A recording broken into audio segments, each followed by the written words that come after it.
అందరికీ నమస్కారం. ముందుగా అందరికీ గణతంత్ర దినోత్సవ శుభాకాంక్షలు. ప్రతి సంవత్సరం మన దేశం జనవరి 26న గణతంత్ర దినోత్సవాన్ని జరుపుకుంటుంది. ఈరోజు మనకు ఎందుకింత ప్రత్యేకం అంటే 1950లో భారత రాజ్యాంగం అమల్లోకి వచ్చింది. మన దేశం స్వతంత్ర దేశమే కాకుండా ఒక స్వయం పాలనా దేశం అయింది. అందుకే ఈరోజు ప్రతి భారతీయుడికి ప్రత్యేకం. రాజ్యాంగం అంటే ఏమిటి? మన దేశాన్ని ఎలా నడపాలి, ప్రజలకు ఏ హక్కులున్నాయి, మన బాధ్యతలేమిటి, ఇలా అన్నీ చెప్పే ఒక పవిత్ర పుస్తకం.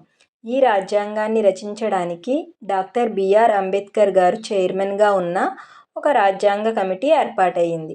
చాలా గొప్ప నేతలు, విద్యావేత్తలు కలిసి ఈ రాజ్యాంగాన్ని తయారు చేశారు. మన రాజ్యాంగం సుసంపన్నమైన, న్యాయబద్ధమైన, సమానత్వాన్ని, స్వేచ్ఛను, ఐక్యతను కలిగి ఉంది. మన దేశానికి 1947లోనే స్వతంత్రం వచ్చింది. కానీ స్వతంత్రం అనేది ఒక చట్టం లేకుండా కొనసాగదు. అందువల్ల 1950లో రాజ్యాంగం అమలయ్యింది. ఆ రోజునే భారతదేశం అధికారికంగా గణతంత్ర దేశంగా మారింది.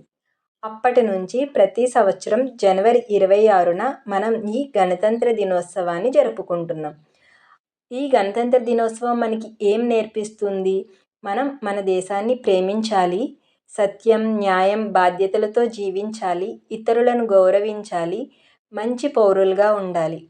మనం మన పనిలో నిజాయితీగా ఉండడం, కష్టపడడం, ఇతరులకు సహాయం చేయడం, ఇవన్నీ దేశాన్ని గౌరవించడమే. మన దేశ త్రివర్ణ పతాకం చాలా ప్రత్యేకం. కాషాయం ధైర్యం, శక్తిని సూచిస్తుంది. తెలుపు శాంతి, నిజాయితీని సూచిస్తుంది.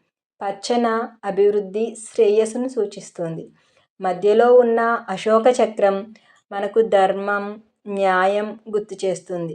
ప్రతి భారతీయుడు ఈ జెండాను గౌరవించాలి. మన రాజ్యాంగం ఎంతో గొప్పది. ఇది ప్రజలకు సమాన హక్కులను ఇస్తుంది. ఇందులో మైనారిటీ హక్కులు, మహిళా హక్కులు, పిల్లల హక్కులు అన్నీ ఉన్నాయి. ప్రతి పౌరుడికి రక్షక పుస్తకం ఇది.